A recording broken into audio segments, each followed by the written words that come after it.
Okay. I am Aisha Elliott, and this is Black Girl from Eugene. Welcome to my show. I'm trying to get used to this whole pre recording thing. I think I kind of like it. You might see more of it coming up. Please welcome my guest, Marti Gee. As you see, Hello. some noise in the background. Are we in Belize? Are we in some It's tropical? where I'm trying to petition my job in uh, the Australia office. So yeah, Australia Belize area. So Okay, yeah, okay. that's the background. I love it. Any beach anywhere other than. Anywhere that's outside, yes, that I will take it at this point. How are you? I'm doing great. Thank you so much for taking the time to do this. I know we've been going back and forth, and I was on your show once or twice. I feel like twice. Well, I did an interview once, and then you were on my show twice. Okay, okay. So we've been kicking it for a little bit. Yeah, we go way back, We old go way school. back. And now you are coming onto my show for the first time, which it will be the first of many, I'm sure. I, And so I would. unless you don't let me back after today. I mean, this is the first time. You could say, "That's it. Don't This is see ya." true. This is let's see. Okay, no promises then. Okay. So your name is Marti Gee. I have it there. Thank you so much for being a part of this. I've said I want to go through quickly because we are going to try to do this big topic in 1 hour or less because I need to narrow it down myself. I look because Marti, we will be up in here for 2-3 hours just We chatting. could, I just yes. want to like try to, you know.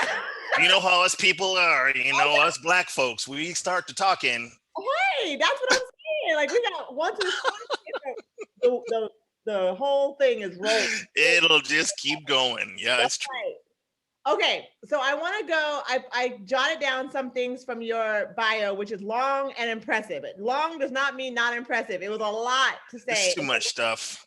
I'm old. It has nothing to do with the fact that I'm just old. Really, I've just been around a long time.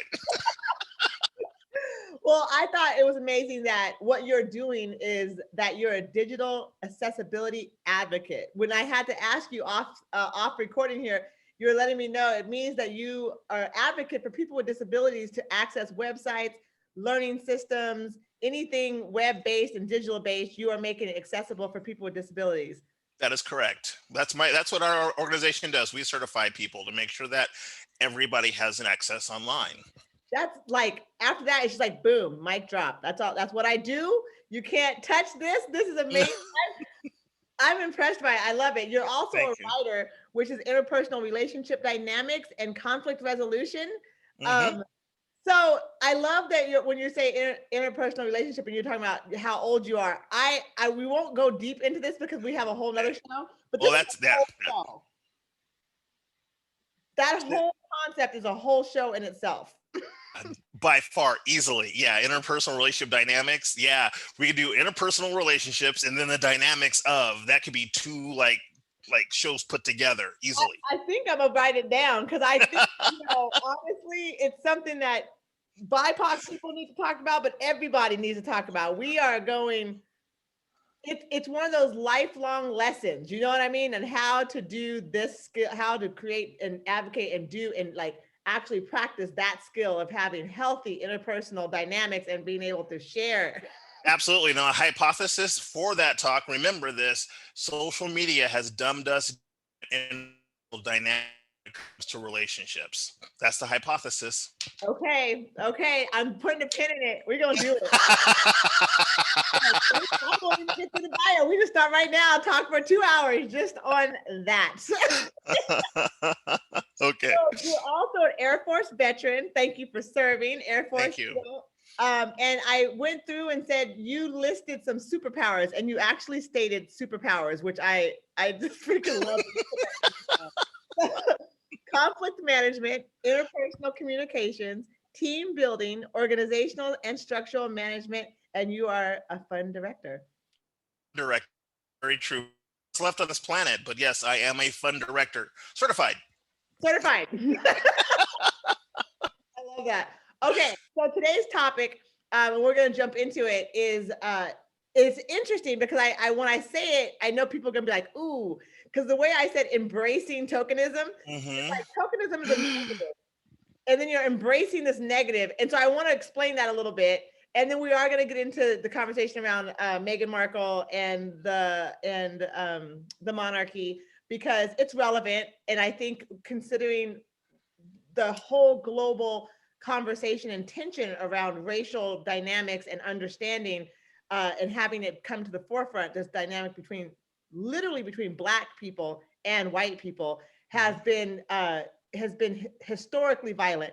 And now after 2020, it's globally has been on the forefront in a way that it never has before. And Meghan Markle doing what she did is a part of that. So I think we should definitely talk about it. So going back to tokenism. Yes. So yes. So we talked about tokenism on my show a little bit. I talk about it with my Patreons. And I think a lot of white folks are very scared of tokenism.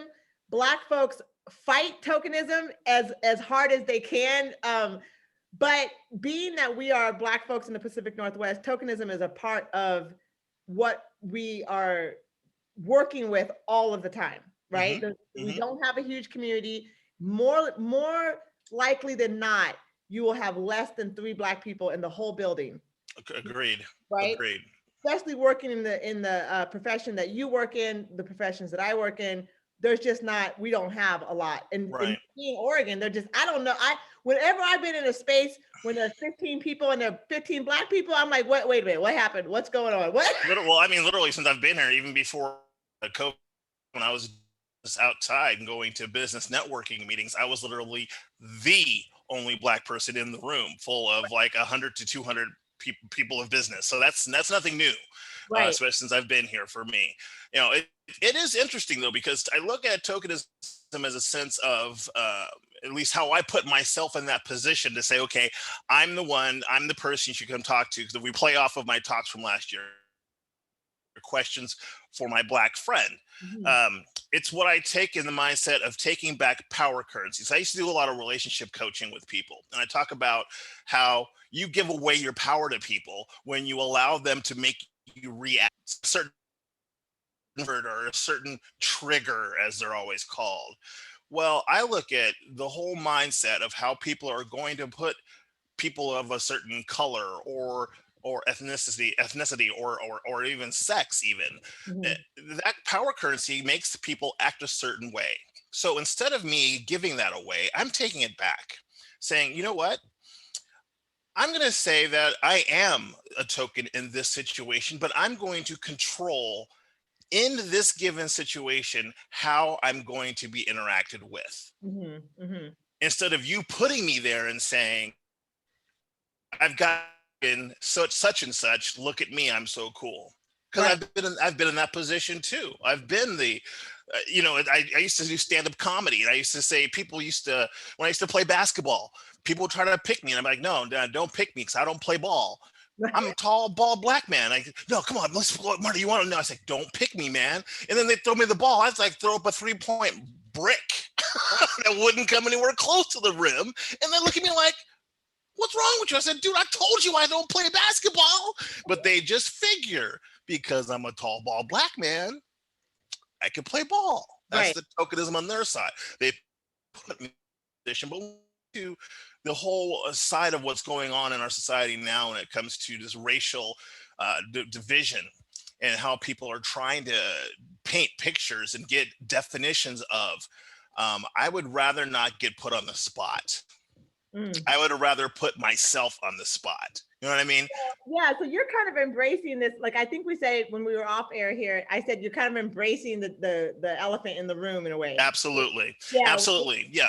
Yeah. It's like a perfect example, because the elephant in the room, when I was in the military, basic training, going into basic work, right? Push-ups, running around, sit-ups, all the time they're going to be exercising like nobody's business, right? But the one thing we know we were going to be doing was push-ups all the time, right? We would do something. I was always the one, after we got done doing something, whether we were marching someplace or coming back from someplace, I was the joker that was always yelling for more push-ups. No matter where we were, I was saying, yes, sir, more push-ups. Captain, Sergeant, can we have more push-ups? And people would get mad at me, but after a while, nobody cared about getting push-ups because guess what? I took the power. It wasn't a okay, we think down and we got to get down on the ground and we got to get in the mood for push-ups. We were just ready to stop and drop and do push-ups all the time because we took the power back. That exercise dynamic was always held over our head as a punishment. We Mm. took it back. Right, As a right. group, we took it back.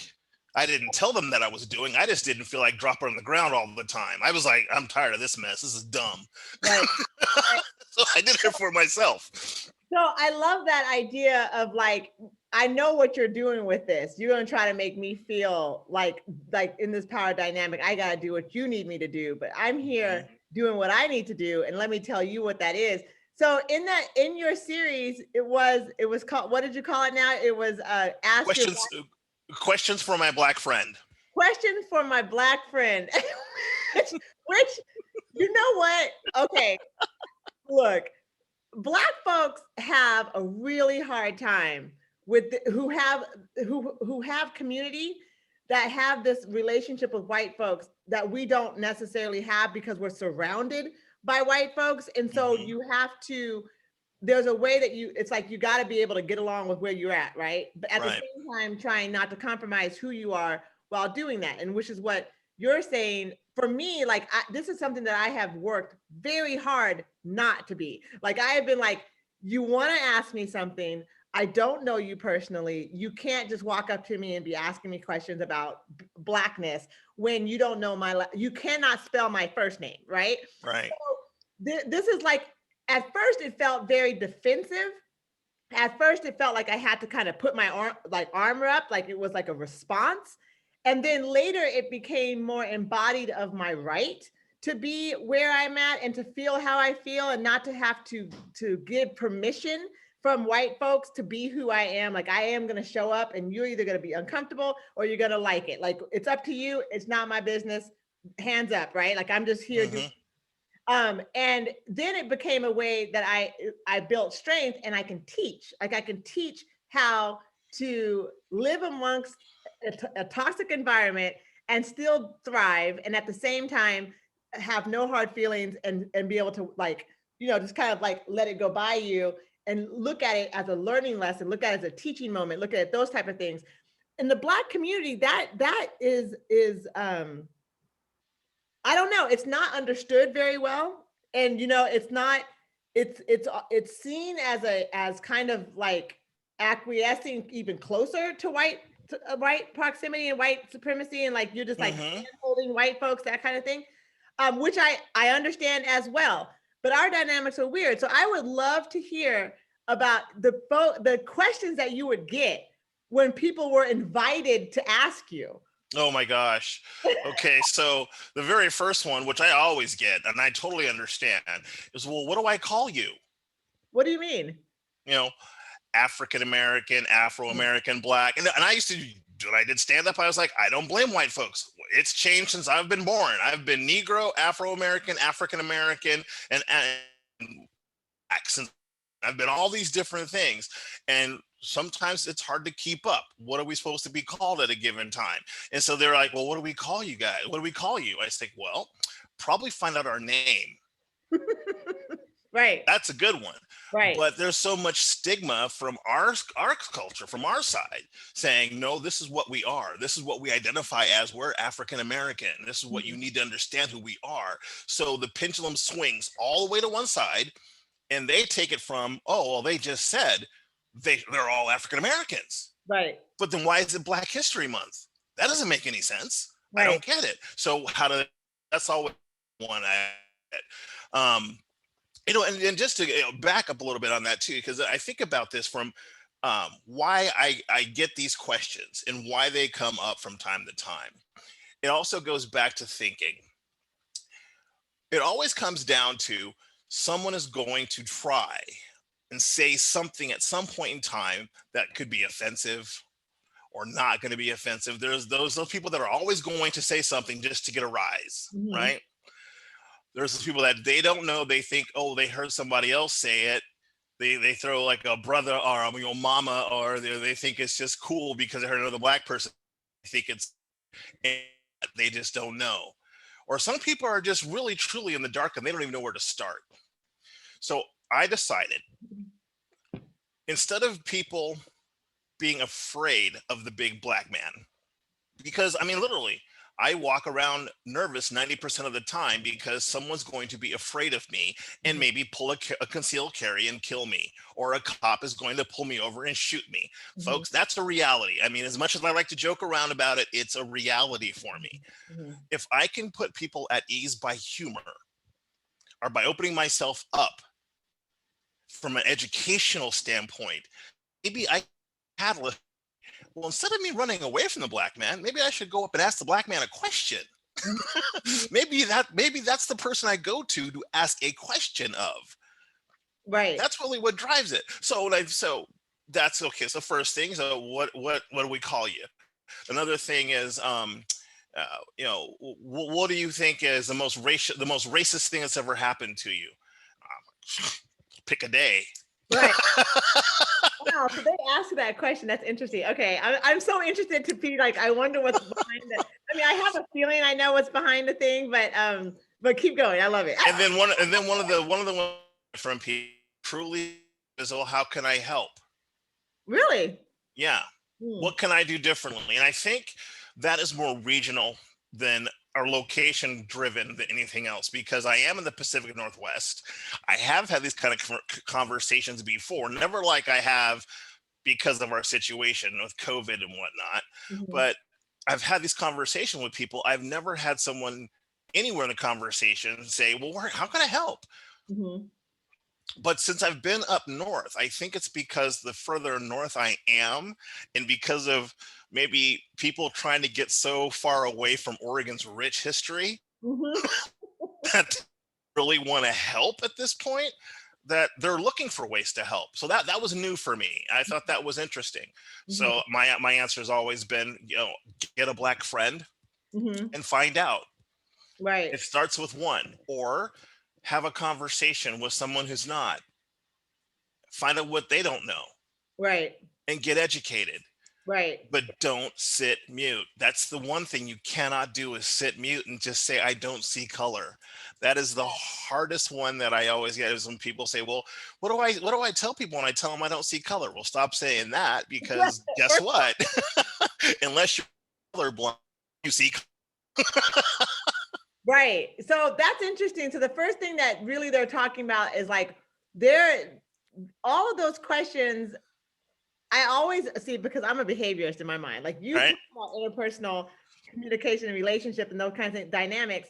And in my training, in my work that I do, in the consultations and the lectures I do, my degree is in behavior, you know, psychology, right? Cognitive Hmm. neuroscience. What happens in your brain? What makes you decide to do the things that you do, right? So when I hear those questions, and generally about white folks, is that they are um it's always centered in their experience of you, right? And it's True. kind of like you trying to get ahead of literally the stereotypical version of a black man in the Pacific Northwest by being funny, by being approachable. I mean, I have a son who is 6'1", handsome dude. I am biased, but I swear to God, everyone will say the same thing. His mom's beautiful. Yeah, That's oh, not a surprise. yeah. Wait till I show you the picture. I'm like, look at my boy. Like he's nice guy. But he has also done the same thing that you've done, where he knows that the first thing that when people see of him is that they're fearful, because he's dark skinned, he's tall, he's muscular, and he's a black man, right? So what does he do? He walks in any room. I mean, his personality is just a gentle giant, but he's funny like you. He walks in, he's smiling. There's nothing like stoic about him. There's nothing that's he stands up. I've taught him very well. He does not slouch. He stands up straight. He has his head up. But the first thing he does, hey, how you doing? Blah, blah, blah. He's like the most talkative guy in the room. So all the white folks are at ease. And now is that something, when you are embracing tokenism, Hmm. does that feel like what if you just ain't in the mood that day? Like, do you feel like it has to be something that you do, or is this, do you understand what I'm saying? I do, and it's dangerous. Yes, I know exactly what you're saying. It is a trap 90% of the time because some people will not look past that. Right. They see the energetic, the happy, the approachable, and think that's all I am is there is to entertain you. And, Right. hey, let's have some fun and let's just, oh, he's not here to kill me. Right. No, I mean, literally, a little to myself, and I'm not talking about my girth and how much weight I've put on since COVID, but I do have a little bit more in my head than the jokes that I tell. I tell people, the friends that I end up really maintaining, the friendships that I really end up maintaining, are the ones that actually look past that first initial impression that they get from me when I come into a crowded room, Right. or that second or third, because I'll maintain that because I want people to feel at ease when I'm there. I want them to have that feeling, but I also want them to know or get some sort of feeling. There's something else there with this guy. I need to else want to settle for what I've heard because that's something else I deal with as a black man. You know, don't let me be seen in a restaurant with another woman. I mean, I'm glad we're doing this on Zoom because, God, if we were doing this in a restaurant, so I say, "Oh, you see Marty? He was sitting in a restaurant with Aisha, and oh my gosh, you should have said they were hanging out. Right. Right. We were just having lunch, But Yeah. because I'm a black man and you're an attractive woman, I got to be macking." So literally the whole mindset of having to deal with the stereotypical of what they see versus what's actually in here, and Mhm. what's in here is a Mhm. constant people go past that surface layer of Mr. Fun, Mr. Excitement, Mr. Approachable. They'll Right. just kind of just like go, "Oh, okay, we'll just stay out here because that's all he's all about." And it's been probably the most difficult here in the Pacific Northwest in any place I've ever been, to be quite frank with you. Right. Right. Yeah, Oregon has been tough. Okay, it's something people don't quite, it's like, woo, Oregon is its own It thing. is. And so yeah, it's a struggle. And I appreciate what you're saying, because I think what other folks, and I'm talking to BIPOC people, when they see someone, like you, who are making that extra effort to stay safe, then you get the other side of people going, oh, well, he ain't really a brother, because we wouldn't be doing all of that Yeah. to be able to, Hmm. right? And then there's another idea of that, where my son even got this thing in high school before he graduated, was that, you're the whitest black guy I know. And he's like, like, what are you like, I'm a black dude, this is what black Yeah. men look like I feel for him. right? I feel. I'm an A student. Hmm. I'm one of million of black men that do just this thing. It does not mean You are the example of when I was in high school, all right? Because I got I remember this specifically. I transferred from a suburban school to inner city, right? And I got called wannabe white boy, Oreo cookie, all this stuff, right? And this is about the same time California was starting this initiative where they were going to be teaching inner city white teachers Ebonics so they could talk to black kids. And I'm like, that makes no sense because all you have to do is follow that kid home and watch how he talks to his mother. And I Mhm. guarantee his English will clean up quickly. Because Right. I brought myself home one. I did talk straight to my mother. She beat my you know what.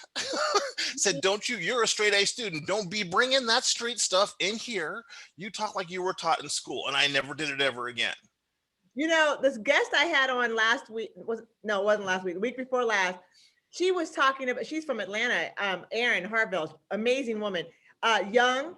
And Mhm. she was talking about her direction. She did the same thing as you, was in suburbia, and all of this real life black world in the city, where people are not, um, majority of the population isn't, the way that white folks see black people. There's not the illiteracy is not like that, and people have homes and two cars and big houses, and their children speak, English, not necessarily proper English, but like speak English like they're in America, like we're in the Right. States.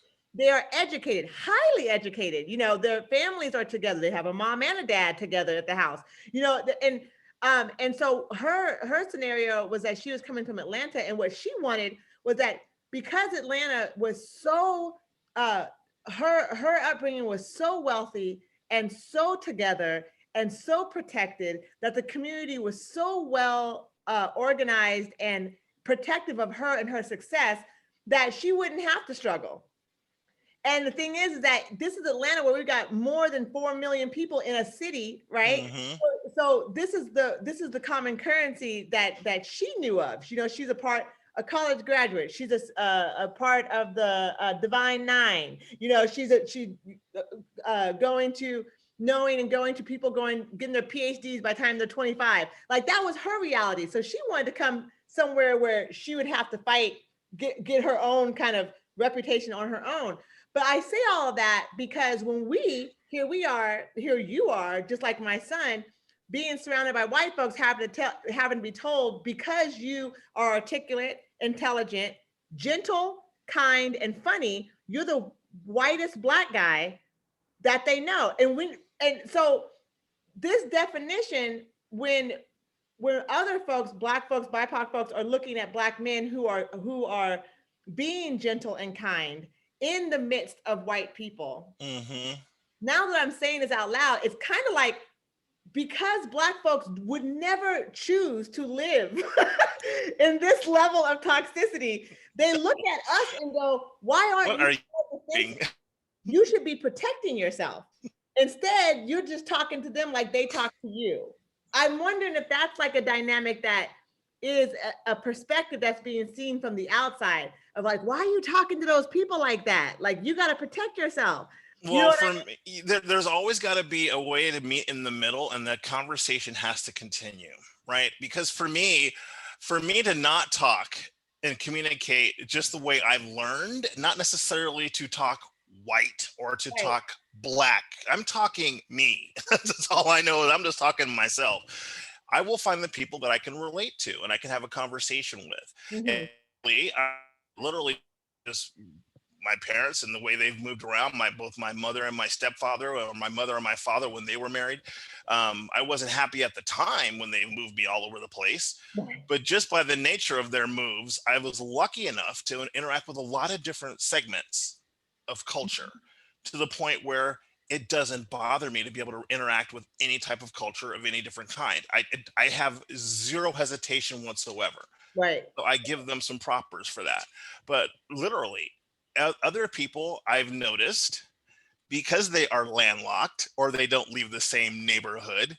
And now, as I teased in a relationship, social media, we don't leave our little bubble, our little now 6-foot bubble, thanks to COVID, where we don't interact. We don't get the repetitions.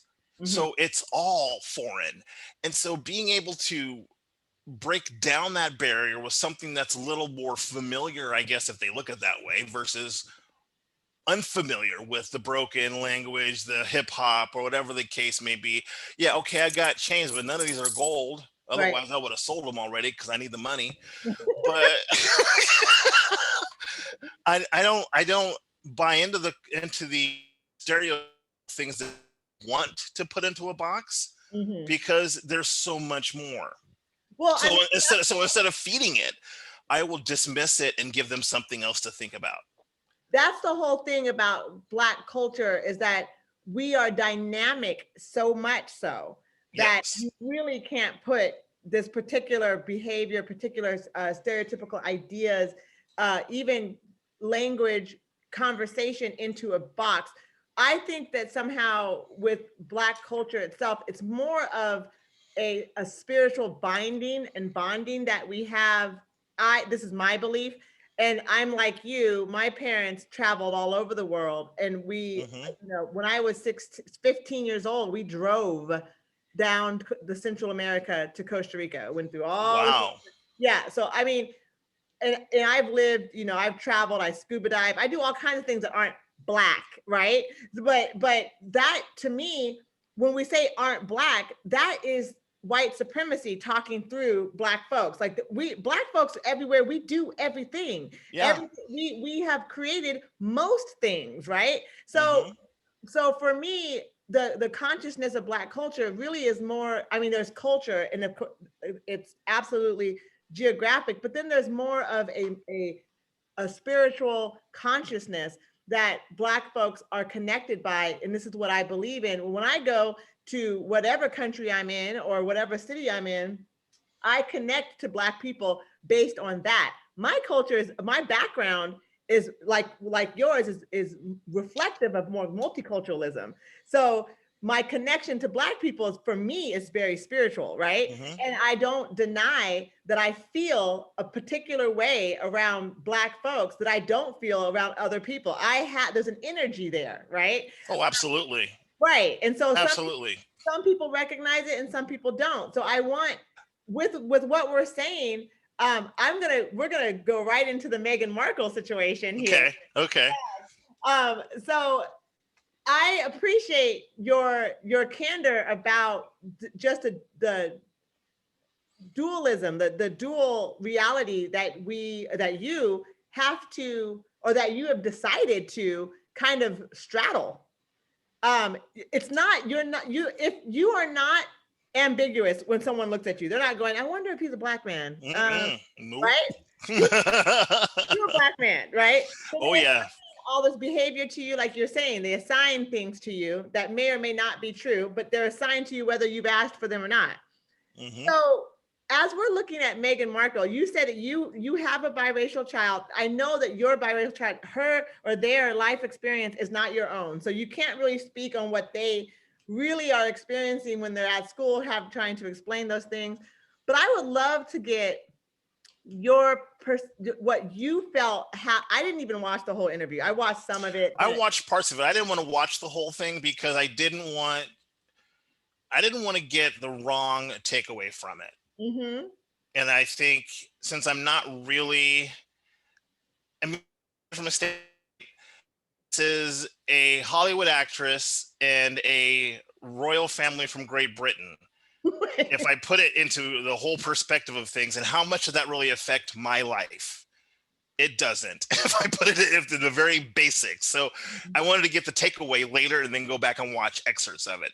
But if I look at it from a standpoint of what my experience has been, my first wife, she actually had biracial children as well. Mhm. And I had to deal with it with her two sons. One of her sons actually came home because he was constantly getting baited in fights.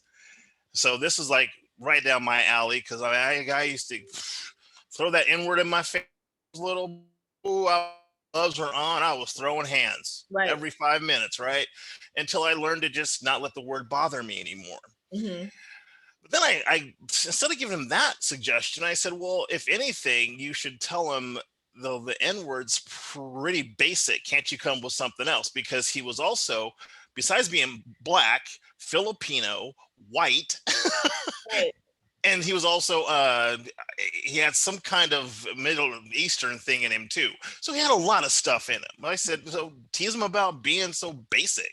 Say, Right. can't you find something else to call me? Call me a chink or call me something else, slang or something else, like call me, which he finally did, and they stopped messing with him. But that was interesting for me because I didn't have that kind of role model growing up or anybody with me to help me with that. With my daughter, she hasn't brought it to me yet. I don't know if she will. I don't know if she'll have these problems. From what I have noticed, and maybe you can tell me being a woman, I don't know if women get it the same way that guys do, unless it comes from other women. I don't know. I see from what I've seen with women trying to as mixed women would be, and they want to have that complexion, and they're always like, oh, can I get, like, let me touch your hair, and oh my gosh, your skin, and all that other stuff, right? But as far as the negative, I don't get that I have never gotten that from them. Well, I could probably, what I want to say to that is that, just like, and not to take away from the struggle, because the struggle is real, but just Mhm. like, what it was like when we were kids for someone to be gay and what it's like for kids right now to be gay. Not that there's not a struggle, but it's not the same as it was in Not the same. in the 80s trying to come out, if you ever did, than if a kid came out Right. now. It was really funny because I used to love watching Will and Grace, and there Oh, I was love that show. Yeah. right, and there was an episode where they were like, it was one of the newer ones, and they were talking to a guy who was young, and they're like, you weren't in the struggle, like you didn't have to fight. And he's like, oh my God, what do you mean? Like when I had to come out and my mom threw me a party and I had to go to my mom's party and then I had to go to my dad's house, which was, he had to throw me a party and I had to like do two. It was really hard, you know? They were laughing. But it's not to take away from the struggle because there's nothing equitable at all yet. Right.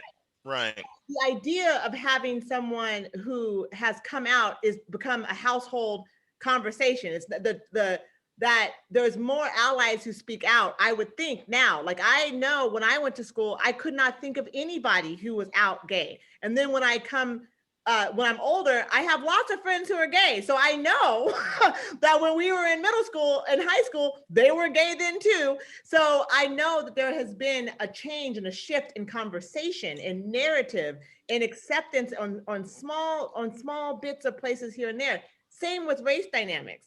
Now, we are still fighting systematic racism, institutional racism. We're still fighting hard for, 74% of people voted for Trump. So 74 million people. So, what I do know is that I see kids who are in middle school talking about race in a way that I would have never talked about race when I was in middle school. Yeah. So it's these type of dynamics that when I listen to my high schooler and she's talking about economics in freaking Mali, and I'm like, the heck? Like this, it's just these type of things have changed in our atmosphere. So they have, and they continue to. And I think the only way that we're going to be able to, and I don't want to say the only way, but it'd be a great start to not necessarily mandate, but more get involved. I mean, I see you're very involved with your children, and God bless you for doing that, because not enough of us get a chance to do that. Like my child's in Utah. Right. She's at that teenage years where dad's an option, so right. I don't get to be as involved as I am. I'd like to be more, but there are plenty of other parents that they have the option, but they don't take the option. Mm-hmm. And they just let the kids get raised by the pop culture they see. And right now the pop culture they see is messed up. Okay. There's a lot of things that are happening in our environment that don't really going on, affected by COVID, real crazy last 4 years, but we can't, something happened. Don't know what happened, but something happened back there. But we have to be able to get them to realize people are going to be different and there's going to be some differences. We can't key on those differences, but recognize them, be able to talk about them, and then move on together. That's what really, I think, is the tough thing. Yeah, I think so. Like, to answer your question about the experience with your, like, I think I'm trying to think back. I lived in Cottage Grove in middle school. Mm-hmm. I think I physically fought every day, right? Until they realized that I wasn't going to play with them and they were going to get beat on, right? And so it took a whole year of fighting before 7th grade came along and people were like, if you mess with her, you'll get your ass beat, right? And then I started to become like, oh, look, she's actually a good dancer. Maybe we can relate to her on something like that. And then there was no real relationship. I was just leading and they were just following me. So it wasn't ever really a healthy dynamic for me at all. And then there was sports that came along, and then all of a sudden I was the Black girl who could dance and could do sports, like the stereotypical thing, right? So I think it's not something for females that are, or for women, or for girls, or for people who are feminine are it's less, because I was called the N-word. I've been spit on. I've had things thrown at me. And this is as a middle schooler, high schooler, right? Here in Oregon, right. I've had physical assaults, because Black girls love sex, right? And we don't say no, all of those type of things. So all of that's happened while living right here. Like, I can drive through the city and tell you, that's where I got spit on for the first time. Oh, that's what I do. Grabbed me and told me, I want it. Oh, that's what, all these. So it's like, it's not different for women. It's just, I'm sorry, it's not there for Black women. It's just maybe different. It's just different. And because I am so light skinned, uh, a lot of people don't know if, well, in Oregon, you're just Black. It doesn't matter if you half Black or black, or you Black or not Black. If Right. you're not white, you're Black, right? And so that here is different. Now, when I went down south, I learned about colorism, and I learned about, the value of light skin versus just being Black. So for me, all the way until I was in my late teens, Black was Black was Black. It didn't matter how light or how brown or how whatever, right? And then I learned about this other thing. So there's a lot of trauma out there. There is, and I've learned, to your point, colorism, regionalism is different, because I've been in Oregon for 13 years. This is the first place I've ever been where I know there's a Black community, but I haven't really. I tried for like the first 6 years to plug into the sucker.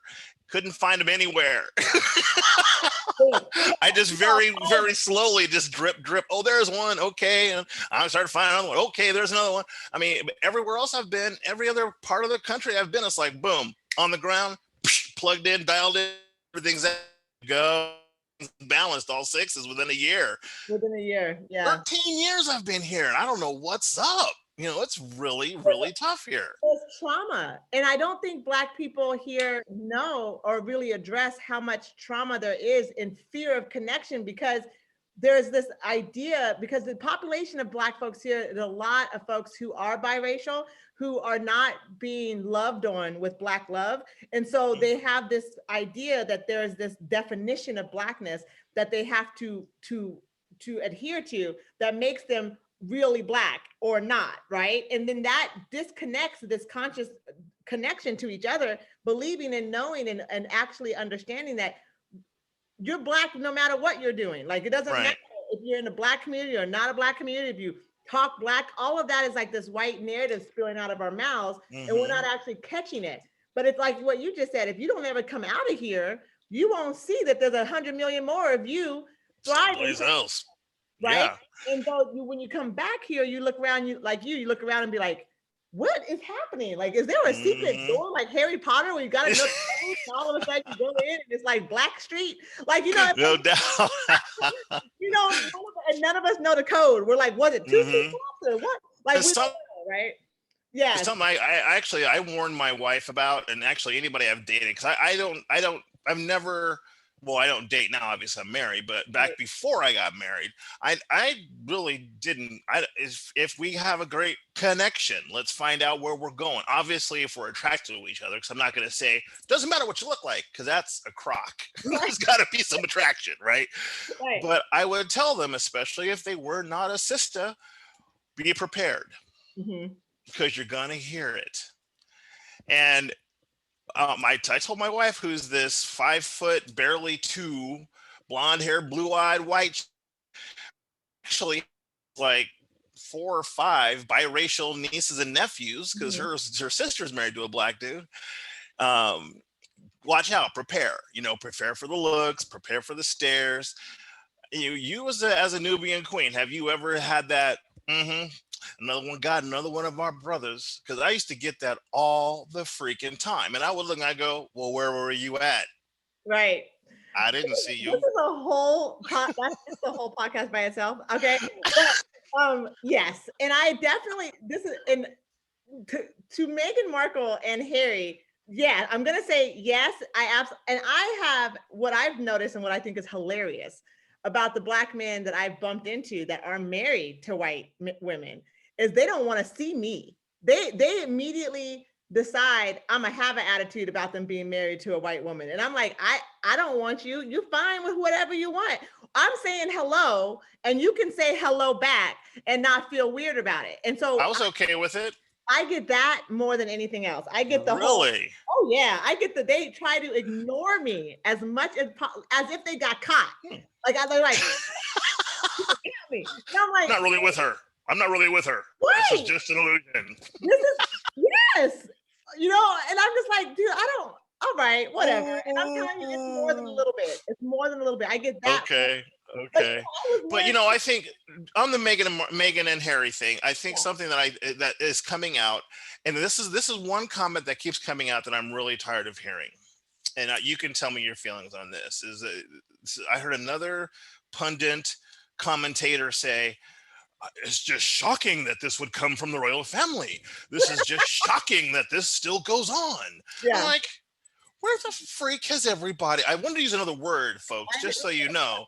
Where have people been that they think for some reason that racism doesn't? I think In the freaking UK, there's certain pockets that don't exist, that it doesn't have it. Oh, you mean the royal family is exempt from in it too? in Europe, in Britain, in the UK, in anywhere In, that in, colonialism, Spain, any of these places that colonialism came straight from, thank you. have been steeped in heavy racism. Hello. Wasn't it built on a caste system? I mean, I Hmm. I didn't like history in middle school either, but this is the basic history stuff, Thank you. Right. Didn't they have like serfs and stuff, and Yeah. they lived up on the hill in the castle, and the poor people of color were down in the valley or whatever, serving them? Isn't that how that worked? I'm pretty sure. Yeah. And considering that the Queen of England herself is, how old is she? She was around, through slavery and stuff, right? Just saying, Yeah. she came up with some real, monetary moves on the backs of Black and brown people. I'm just saying, swear. But is the queen of institutional racism. I'm just saying. So people with a voice drive me crazy, but I will say on the flip side of that, there are people out there that truly don't know, because I've got a really good friend who's time with that we were talking last night. They were at our house and we were talking, and she truly didn't know how Blacks got to America. What are you talking about? No, What? I swear to you. She's like, where is she from? From Oregon. She's been here all of her life. Where'd she go to school? Okay, let me stop. I can't. No. We don't. That's a different podcast. Okay. Different podcast, as you say. And we were sitting there talking, and then the news had brought something up, or it was a commercial. I don't remember what sparked the conversation. She's like, "So you by boat?" I'm like, "Yeah, pretty much, yeah." "You mean you just didn't decide to come over here?" "Pretty much, no." I need to talk to her. I gotta look that in the face and be like, "Are you trying to play with me?" Like, she was. I know her really well. She was very, very, very sincere.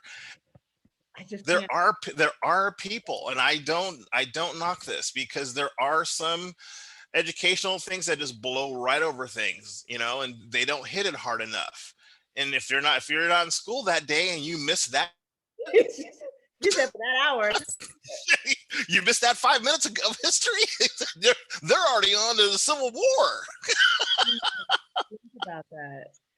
Think about it. I mean, it's possible.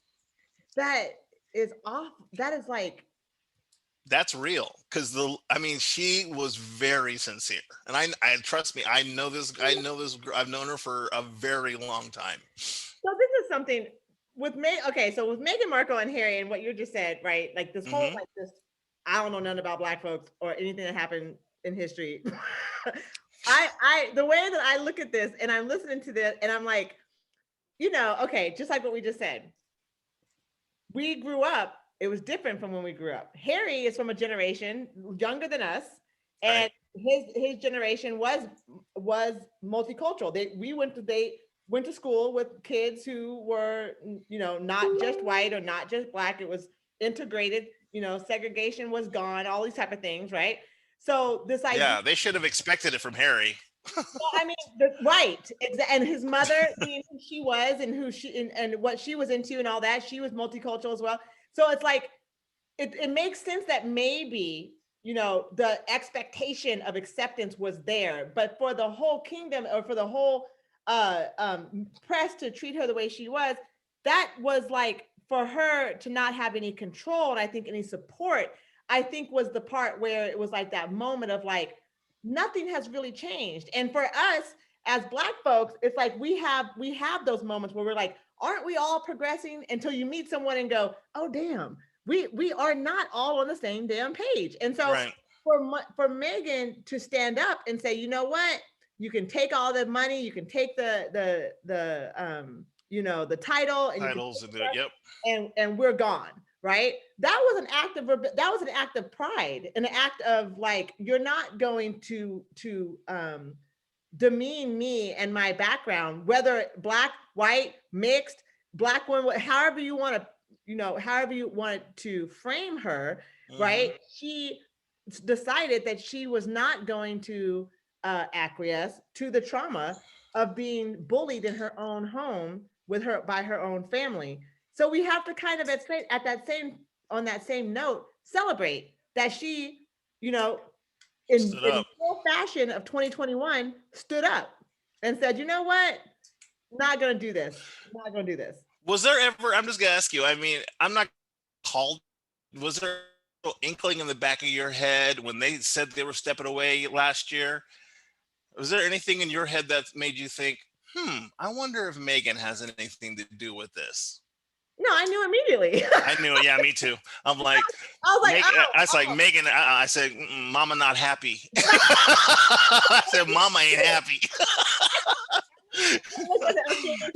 she told Harry, Harry ain't good, but I'm out. You don't want to do it. Every black person was like, yeah, that's about right.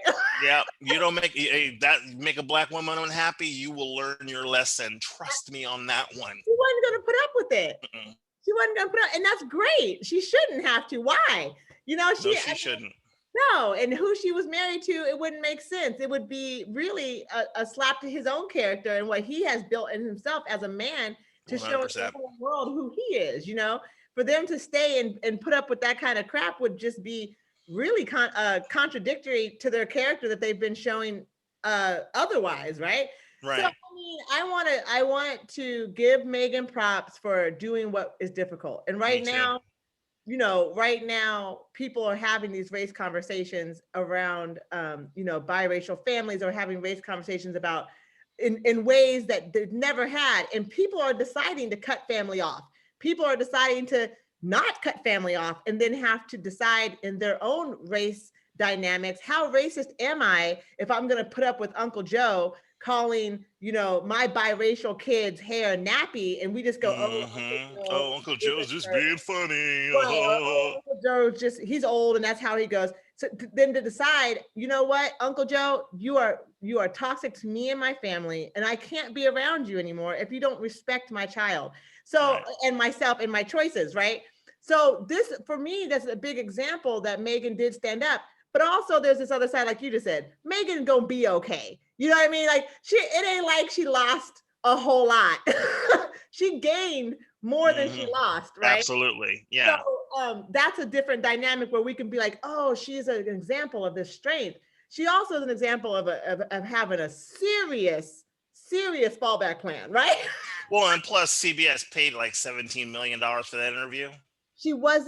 She's not broke. She ain't struggling. This is emotional. Yeah. It's emotional. And it's an example, right? And this is her family. But when we come down to like Uncle Joe, it's kind of like, can we have that same resolve?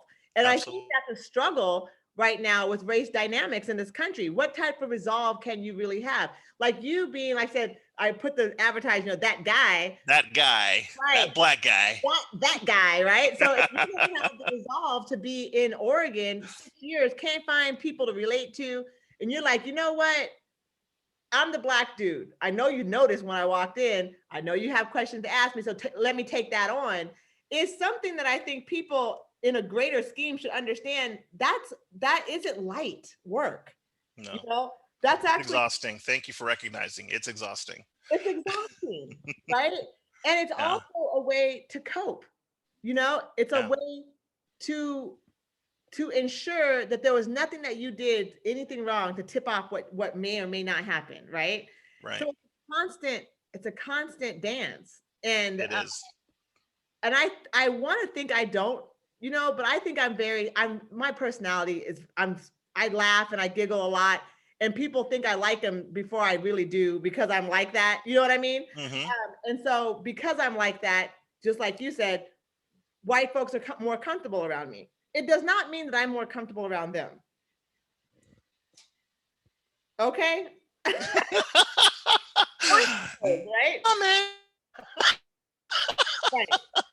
So of course, you know, we as Black folks, we know how to find when we're when we're safe and when we're not. It's built in from baby times. Yes, it So is. I want to say thank you so much. I want to give you time to get to your next meetings. I know you're a You puppy. bet.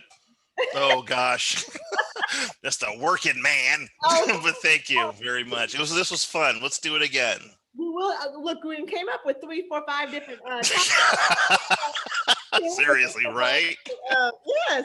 So People are gonna start talking. They're gonna see us together all the time. Like, ooh. look, everyone's always talking. Give them something to talk about. Whatever. I like it. Okay. I'm down. All right. So, before we go, now, Yes. where can people find? Is there people who are wanting to have more information about your digital accessibility, the advocacy, and the websites that you're doing for people with disabilities? Yes. Easy way to get a hold of me is MARTI at online ada.com. All right. Now, is this your own business, or are you working with other folks in it? I know this company I work for. Okay. Not my business. No. Okay. But that's the best way to get a hold of me. Okay. Now, do you have any anything that we have that people can reach out? 'Cause I'm always trying to let people know Black led, Black owned, Black anything. Well, I did have a couple of very promising that was going to be great last year. Self-owned, Black-owned. I had my own consulting. I was doing DJing and events up until last year.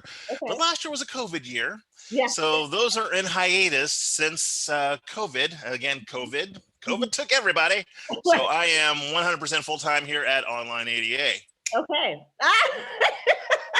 Little plug. Nice plug. They should see this everywhere. So, but you do podcasting though, right? I mean, I do. Yes. For local, that page is going to change titles. There's a LinkedIn local Lane County page that I do it's just, I call it the Today's Talk with Marti Gee. It's the unpodcast for everything that has to do with life, local, and business and community. Yeah. And that's every Wednesday, but I haven't produced the show yet. I've got yours in the can and a couple more. I was busy doing all these racial talks last month because it was Black History Month. Right. So I've got a few to put in the can still, but yeah, I do those for that group. I want to thank you for creating a space where people can talk to you, and I know, and I'd say this in a very real way because I know what it means to be Black in the Pacific Northwest, and I know that people may not see what you're doing as work, but I see it, and I know that it's not something that's easy for you to do, and I know that it is difficult to characterize who you are, but what you are. So I really appreciate the shield that you're creating, honestly, for people who can't take those questions. You know what I mean? You're awesome. Thank you very much for just the validation means a lot. So thank you very much for saying that. You are so welcome. Thank you, Marti Gee, for coming on my show. You're so welcome. Can you hold on for just a second before when I turn off this recording? Thank you. All right. That was Black Girl from Eugene. Thank you for watching, and check the show notes for my Patreon if you'd like to support. Okay, so let me turn this off. Hold on. I don't even know how to do it. Okay, here we go.